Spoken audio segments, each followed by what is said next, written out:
Biden compares China's Xi Jinping to dictators even as Washington and Beijing work to thaw relations. President Joe Biden compared Chinese President Xi Jinping to dictators during a political fundraiser in California Tuesday night, delivering the unscripted remarks roughly a day after U.S. Secretary of State Antony Blinken said his recent trip had yielded progress in repairing the fractured relationship between Washington and Beijing. The reason why Xi Jinping got very upset in terms of when I shot that balloon down with 2 boxcars full of spy equipment in it is he didn't know it was there. No, I'm serious.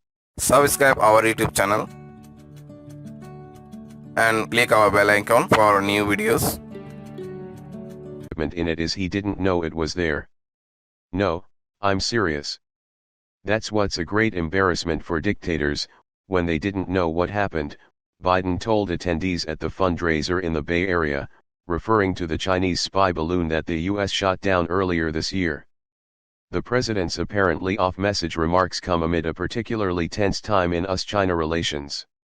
Washington's top diplomat said Monday that the U.S. and China had made progress toward bringing relations back on track, with both sides agreeing on the need to stabilize their bilateral relationship.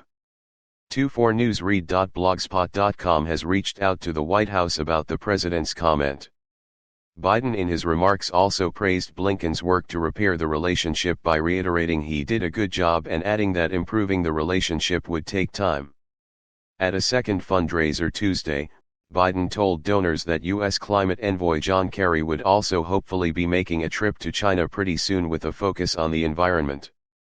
Blinken, who is the first U.S. Secretary of State to visit Beijing in 5 years, recently wrapped up 2 days' worth of meetings in the Chinese capital with top officials, including Xi, which resulted in no major breakthroughs but agreements from both sides to continue further diplomatic engagements. We're not going to have success on every issue between us on any given day, but in a whole variety of areas, on the terms that we set for this trip, we have made progress and we are. Subscribe our YouTube channel and click our bell icon for new videos.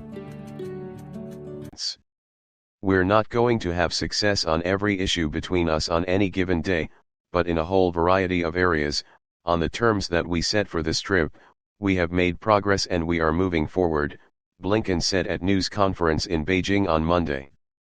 And Biden for his part told reporters as recently as this weekend that he hopes to meet with Xi over the next several months. The president on Tuesday went into additional detail on some of the ongoing tension between the two superpowers. He said that while China's leader was embarrassed about the balloon incident, what he was really upset about was Biden's efforts since taking office to bring the leaders of the Quad, the United States, India, Australia, and Japan, closer together to serve as a counterweight to a more assertive China. He called me and told me not to do that because it was putting him in a bind, Biden said, referring to the Chinese president. We're just trying to make sure the international rules of air and sea lanes remain open. The White House's increased engagement with the leaders of the Quad, formerly known as the Quadrilateral Security Dialogue, are part of a broader strategy by the U.S. to elevate its diplomatic outreach to countries in the South Pacific and re-engage with that part of the world.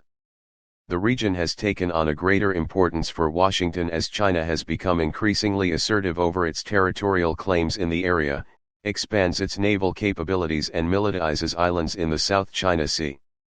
Now we have India, Australia, Japan, and the United States working hand in glove in the South China Sea, in the Indian Ocean. We have a situation where I've met with all 50 of the major maritime states in East Asia, Biden said in California. The United States working hand in glove in the South China Sea, in the Indian Ocean. We have a situation where I've met with all 50 of the major maritime states in East Asia, Biden said in California. California. Subscribe our YouTube channel and click our bell icon for new videos. Subscribe our YouTube channel and click our bell icon for new videos. Brian Mulroney defends Trudeau, says Parliament ill-gripped by trash, rumors, gossip. Former Prime Minister Brian Mulroney mounted a defense of one of his successors Monday, saying Justin Trudeau has delivered on the big-ticket items and history won't look kindly on Parliament Hill denizens who push trash, rumors and gossip. Speaking at the Atlantic Economic Forum, a symposium at St. Francis Xavier University in Antigonish, NS, the former Progressive Conservative Prime Minister said the Liberal Trudeau has had a good run in office. He praised the government's handling of the COVID-19 pandemic, its renegotiation of NAFTA and its ongoing support for Ukraine in its war with Russia. Subscribe our YouTube channel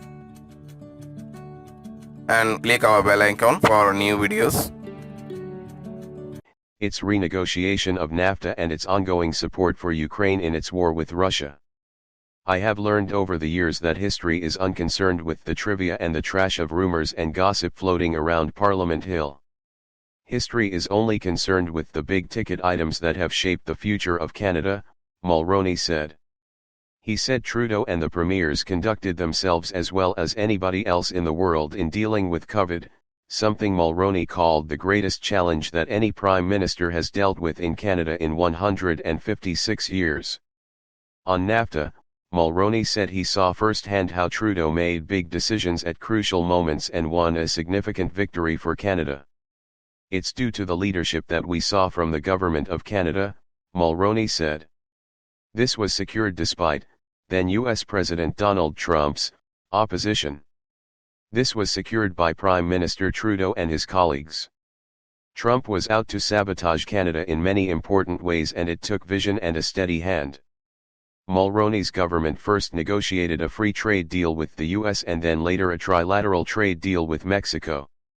Trudeau also leaned on Mulroney's expertise when going toe-to-toe with Trump in the 2017-20 period when the deal was restructured.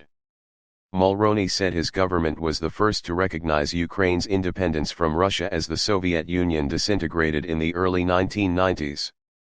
It's important that Canada, a country with a large Ukrainian diaspora, supports Ukraine's fight against Russian tyranny, Mulroney said.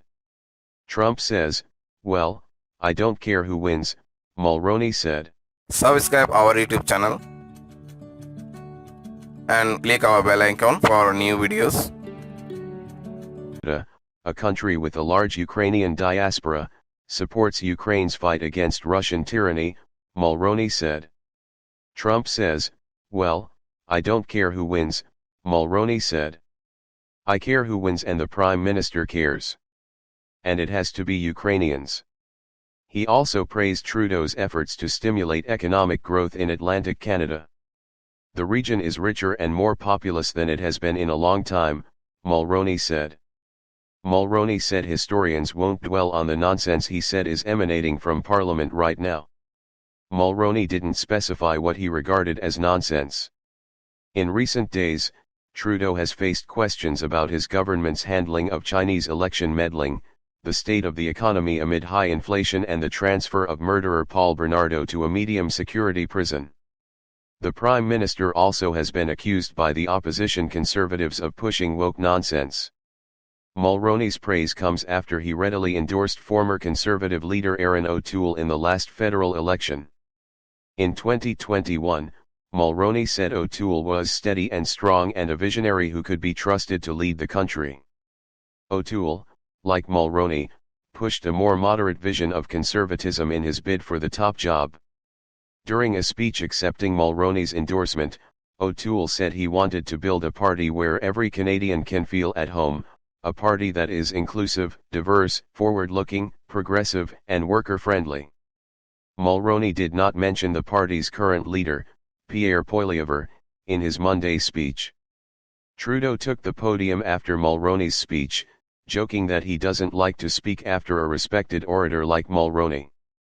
It's a little more embarrassing when you're speaking about me in such glowing terms, he said.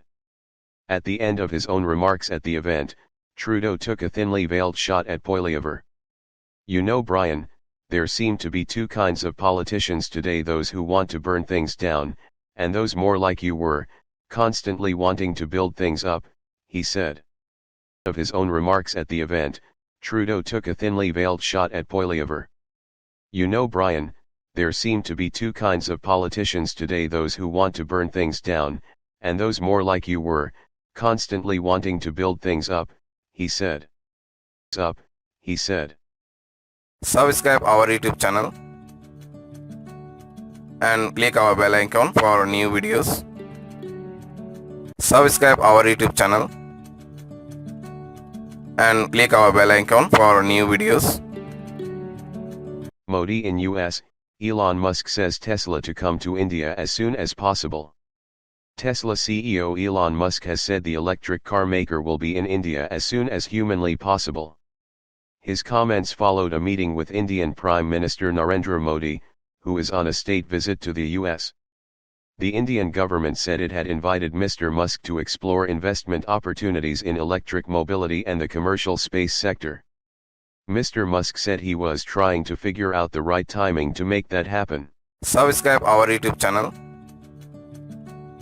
and click our bell icon for new videos. Musk said he was trying to figure out the right timing to make that happen.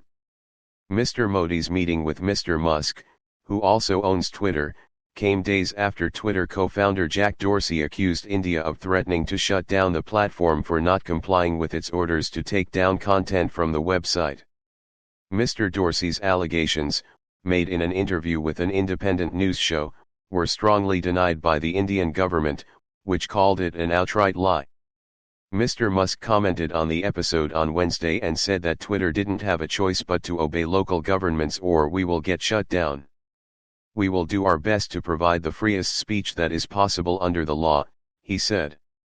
Mr. Musk also called himself a fan of Mr. Modi and said that India had more promise than any large country in the world.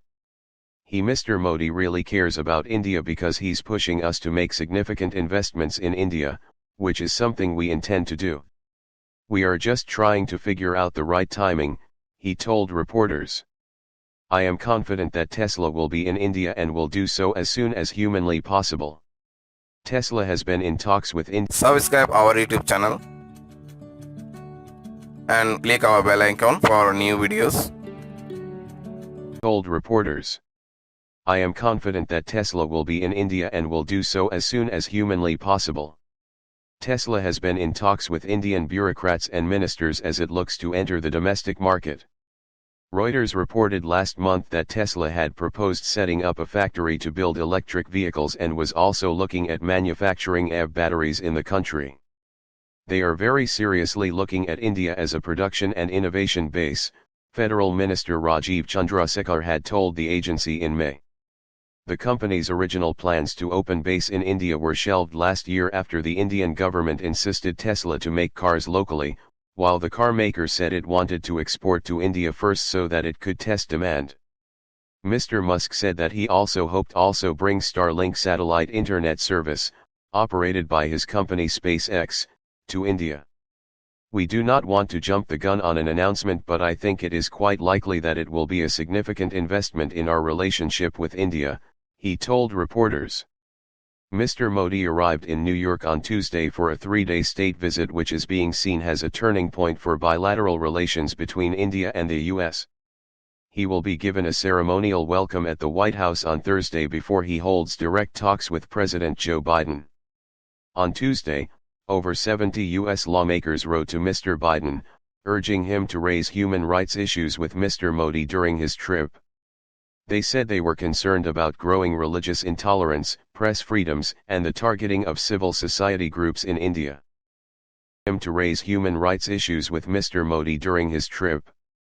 They said they were concerned about growing religious intolerance, press freedoms, and the targeting of civil society groups in India. Subscribe our YouTube channel and click our bell icon for new videos.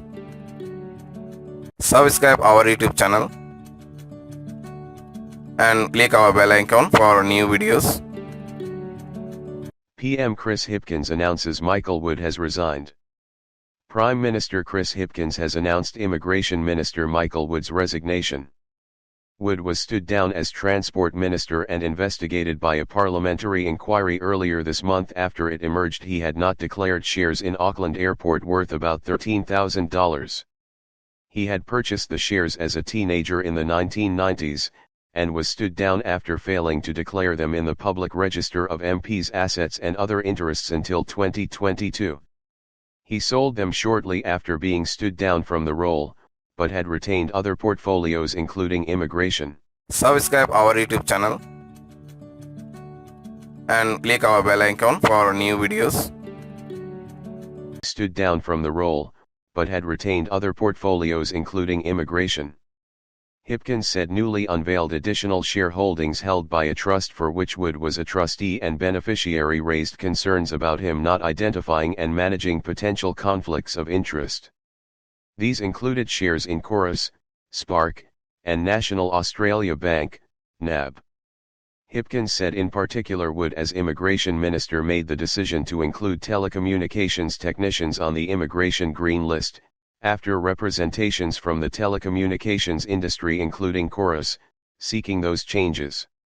NAB is the parent company of the Bank of New Zealand. Hipkins says the shareholding was not disclosed in conversations at Cabinet about a market study into banking or other recent relevant conversations.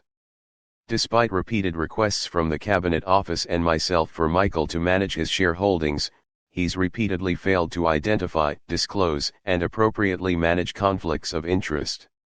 He said when he stood Wood down as Transport Minister, he had asked if there was anything else he should know and was told there was not. Hipkins said not managing his airport shares was not an isolated incident, and it was therefore not appropriate for Michael to continue as a minister. I've also formed the view that the system that we have in New Zealand for managing. Subscribe our YouTube channel and click our bell icon for new videos. Was not an isolated incident, and it was therefore not appropriate for Michael to continue as a minister.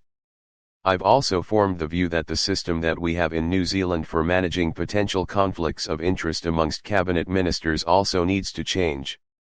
He said when he learned Wood had failed to sell his Auckland Airport shares despite 12 requests from the Cabinet Office to do so, he asked for advice on measures to ensure this kind of behavior would not be repeated.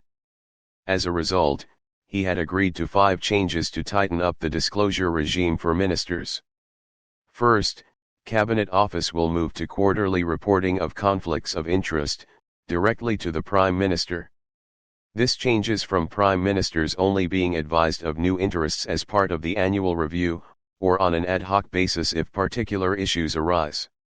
Second, an escalation process will be set up for situations where a minister is not engaging fully with the process or following advice on the management of a conflict.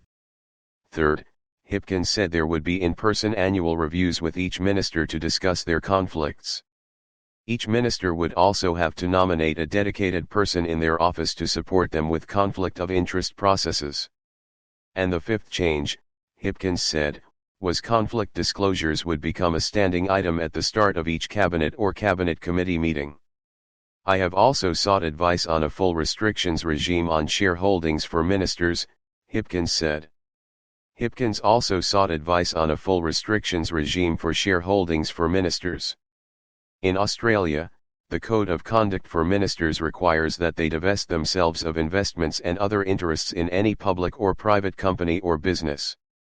That is, other than public superannuation funds or publicly listed managed funds or trust arrangements where the minister has no visibility or control of decision-making. Hipkins said while he believed Wood acted with no intent of personal gain, his actions have let himself and the government down and he has shown a serious lapse of judgment and has taken the appropriate action by resigning. Carmel Sepuloni will become Minister for Workplace Relations and Safety and Minister for Auckland, Andrew Little will become Minister of Immigration and David Parker will become Minister of Transport. Kiri Allen will become Associate Finance Minister. Like many others, I have found this episode deeply frustrating, Hipkins said. While I've only been in this job for about 5 months, I've taken a number of steps to stop the kinds of behavior that have not met acceptable standards. Ministers, for whom it is an honor to have such a role, need to ensure they manage their affairs to the highest standards.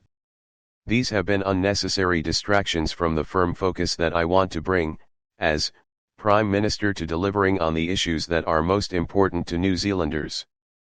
These are conversations that I've been having with Michael over several weeks, and to only learn of these yesterday when repeatedly through numerous conversations I've asked him if there are other issues that I should be aware of, and he said no. That's beyond frustrating.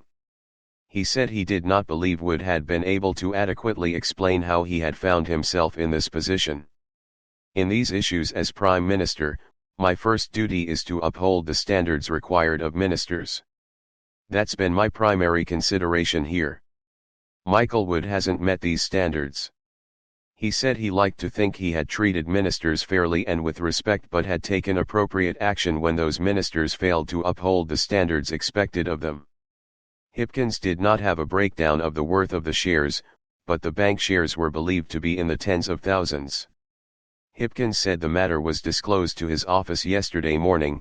He was informed about lunchtime. He went through the information and sought answers from Wood. Those answers came back last night. I met with him this morning at the first available opportunity to do that, and then I indicated, well, I accepted his verbal resignation at that meeting, which has subsequently been followed up. Hipkins said was an issue he still did not quite understand. I believe Michael to be an honest and decent person, who has been a conscientious and hard-working minister and has been a very good minister. I still don't understand how, after all of this period of time, over 2 years of the Cabinet Office asking him to attend to these matters, we're still in this position now. In the last few weeks even, the fact that more information has come to light as those weeks have unfolded is something that I still don't understand. I accept that human beings make mistakes, but this is over 2 years worth, and even in the last few weeks the amount of time it's taken for him to fully identify any other relevant issues, again, is not acceptable. Hipkins said some of the decisions, the banking ones, were only made in the last few weeks. He still hasn't given me a good explanation. I don't accept that it simply was just something that he didn't get to. It should have been a priority for him and it wasn't. And I haven't heard an explanation from him, an adequate explanation, in my view, explanation as to why he hasn't done that. His explanation was that these shares have been in the trust for a long time, and that he wasn't aware of them. I don't accept that.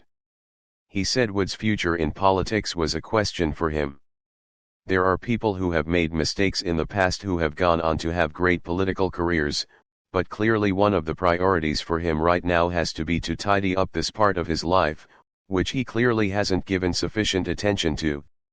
If he was simply a beneficiary and someone else was managing the trust, that would be a different situation, but he is a trustee of the trust. On these matters clearly he's let himself down, he's let me down, he's the government down, he's let the people of New Zealand down. I indicated to him that I thought his position as a minister was untenable. Wood apologizes for handling of conflicts. In a statement, Wood said he was apologetic and was taking responsibility for the mistakes he had made in dealing with his conflicts on interests. He said he had spent the past couple of weeks reviewing all of his financial interests and found other shares he held through a family trust that should have been reported to the Cabinet Office.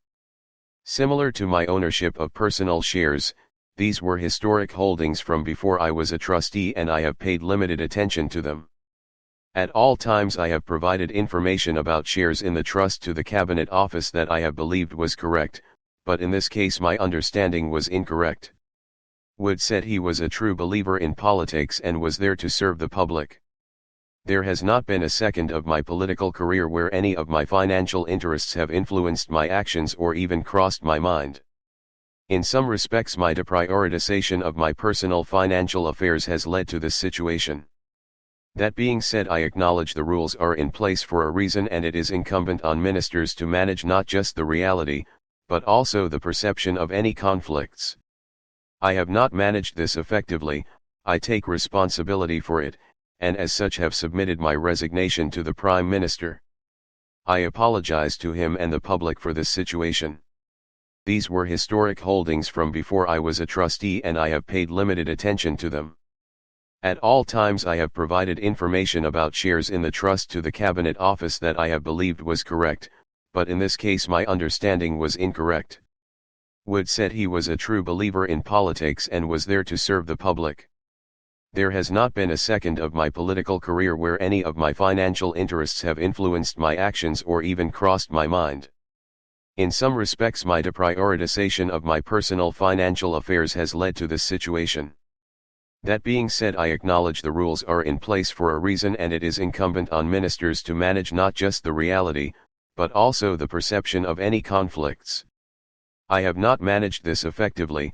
I take responsibility for it, and as such have submitted my resignation to the Prime Minister. I apologize to him and the public for this situation. Submitted my resignation to the Prime Minister. I apologize to him and the public for this situation. Subscribe our YouTube channel and click our bell icon for new videos. Subscribe our YouTube channel and click our bell icon for new videos. Where is PM Modi staying in New York? 563 feet iconic hotel with history since 1882. New York's Madison Avenue buzzed with activities as the world's richest person, Tesla CEO Elon Musk, dropped in at the Lotte New York Palace Hotel to meet Prime Minister Narendra Modi. PM Modi met dozens of academics, health experts, and business leaders at the iconic hotel of Midtown Manhattan, where he is staying in New York. In 2015, PM Modi stayed at New York's Waldorf Astoria Hotel. All you need to know about Lotte New York Palace. Subscribe our YouTube channel and click our bell icon for new videos. Astoria Hotel. All you need to know about Lotte New York Palace. 1. According to the website of the hotel, Lotte New York Palace is New York's most iconic and landmark hotel. It offers two accommodation experiences: the Palace and the Towers. 2. The history of the present structure goes back to 1882, when Henry Villard commissioned the architectural firm McKim, Mead and White to create 6 private brownstone townhouses. They were known as the Villard Houses. 3. At a height of 563 feet, the iconic hotel is a 51-storied skyscraper.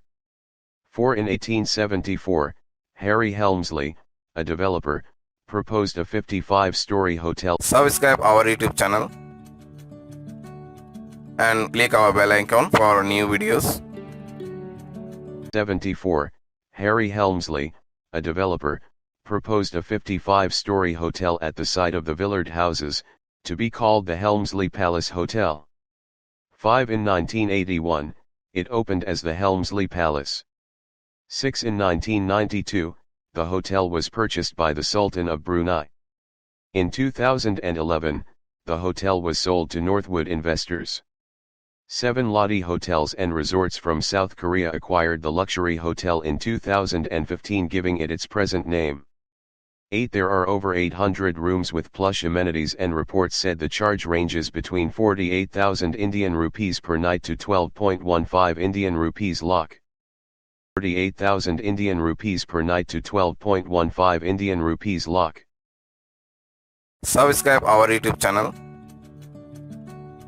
and click our bell icon for new videos. Subscribe our YouTube channel and click our bell icon for new videos.